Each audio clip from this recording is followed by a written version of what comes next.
My name is Jamyang Dorjee, retired government officer of Government of Sikkim, and also served for some time with His Holiness the Dalai Lama, and as a director of Tibetan Institute of Performing Art. That's a different kind of program that I used to do it. And after retirement, I sort of deleted all that program, reformatted myself as an artist. Just now I'm an artist, a calligraphy artist. Now, first of all, I want to make it very clear that Tibetan calligraphy does not belong to the Tibetans only, other side of Himalaya. It is a calligraphy practiced by all the Buddhists who reads this calligraphy, Tibetan calligraphy. And I'm not talking about the literary side of what I'm doing. I don't know much also, to be very frank. I'm only talking about the artistic side. We have this beautiful writing started by Timisambata in the during Songtsen Gampo's time, based on Devanagari. And then in subsequent years, varieties of styles were developed in writing, like Uchin, May. There is a school of thought who says that they were Tibetan script there, but then that's a debatable thing. Anyway, whatever it may be, we used to have calligraphy, different kinds of writing. But then the purpose was to translate the Buddha Dharma into the local language of Tibet then.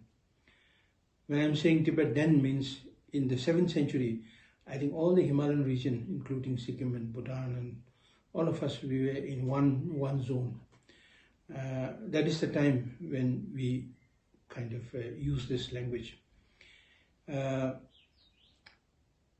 then throughout the century, what I've seen is that there has been a great development of Buddhism in Tibet, big monasteries everywhere.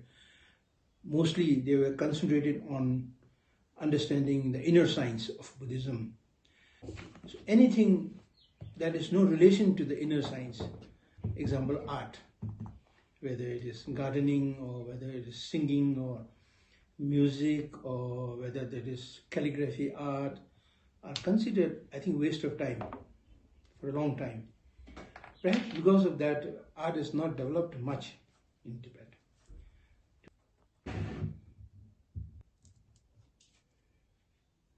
When I finally retired from all the babudom, bureaucrats and all that, it's packed, then I had enough time for myself. When you don't have to pay rent, you have a house, you have a pension supported by the government of Sikkim, and then you have your children on their own, enough time.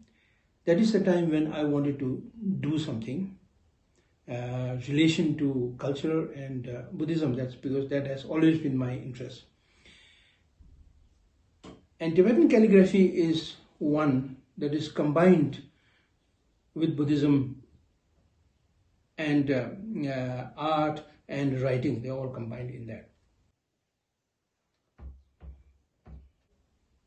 2010, I looked into the virtual world. I typed Tibetan calligraphy. You hardly find anything written on Tibetan calligraphy. There's so much written on Chinese calligraphy because that's 1,200 years of history they have got so far. Very expensive, much respected, more than the paintings in China. Then there is Shodo discipline in Japan, much respected. Then Tibetan, no, nothing. One or two person who writes something and posts on the Google's, nothing else. So I said, here is a vacuum, Here is an art form that never got explored. And our style of writing, much more variety than the Japanese and the Chinese and all. We've got so many. Tuza, we have Wuchen and all kinds of things. But then it remained unexplored in that artistic world. So I said I must do something, and then doing small things is not very easy to make it immediately popular. This is Sa. I wrote a very long calligraphy to create a world record in 2010. I wrote 165 meters long. There are 2 volumes of composition to the long life prayer for His Holiness Dalai Lama by 33 great masters of Tibet, and I copied that in writing. It took 6 months for me in Kathmandu in a writing retreat, meeting nobody there. I was just writing. Some of my friends told me, ask her, Jamyang, thik chho gayo, dimag, like that kind of thing, some kind of, Anyway, whatever it may be. So in 6 months, I finished that, and I applied to the World Record Academy, which is American version of the Guinness World Record, and also Guinness World Record also, both of them. And then they broke the news that the longest calligraphy scroll in the world is a record that I set. And suddenly it came into the limelight, And suddenly it went all over, and then the word Tibetan calligraphy coming into limelight began from there. If you ask me, I say I'm actually about 70, but don't look like one. And it's very well picked up in Tibet. In Tibet, they immediately got emotionally, proud of that achievement. Somebody is doing it in that other side of the Himalaya. So they progress a lot. Today they have reached a different level. And the Chinese government somehow also supported that, because it also is some kind of Sufa, a Chinese calligraphy style. They think so anyway. So once it has reached that level here, so then I started exploring, okay, the longest is written, so why not the smallest one? So I started using magnifying glass and thinking about writing the entire, sutra of a particular deity into that figure, making it to kusum together in one, which I did. And then many Rinpoches blessed me, of course, including His Holiness Dalai Lama.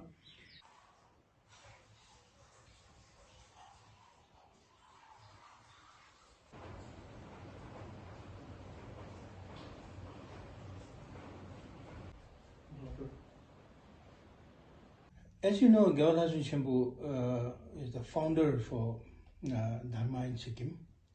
Denjung Tenda Gyalwal Lhasön Nangmo. So therefore, I have the idea is that when you look at Buddhist, the trend of Buddhism I use today, Dhamma Center. Will the monasteries have the same kind of monks that we used to have before? I doubt, because as the economic progress grows, people don't send their children to the monasteries anymore.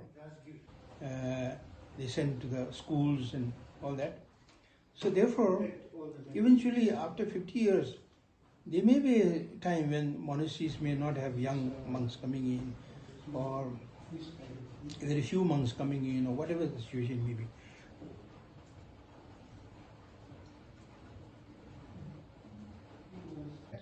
So therefore, Buddhism must spread into the laymen, in the communities. That's what His Holiness Dalai Lama has been talking.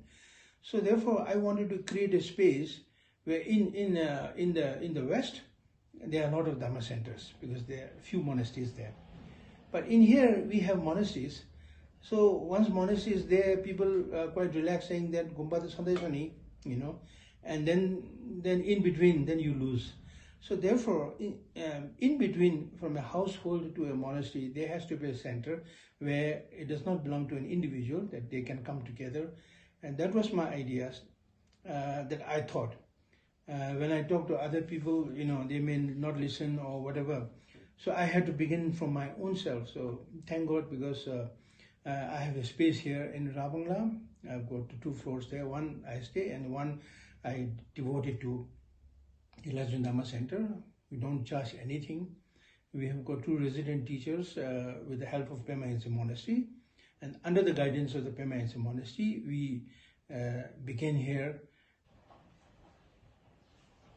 The Tibetan calligraphy started many years back, by Trungpa Rinpoche in 1970s in Colorado. In fact, he has written a book on Dharma art of Tibet. But then it remained with him, and it died with him. no follow-ups on that. So Trungpa Rinpoche is ideally the father of Tibetan contemporary from Kagyu. So that I can say it. So here in my case, when I started this as an art form, my idea is that not necessarily it has to be a family thing, you know.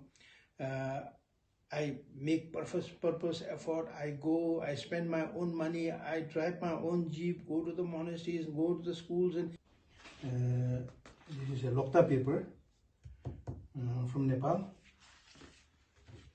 Lokta is that, you know, I say it organic because they don't cut the tree, they prune the tree. And I'm quite happy that a lot of people are picking up, and I hope through this also, somewhere somebody may find it interesting, and our purpose, your coming here, my talking here, is achieved.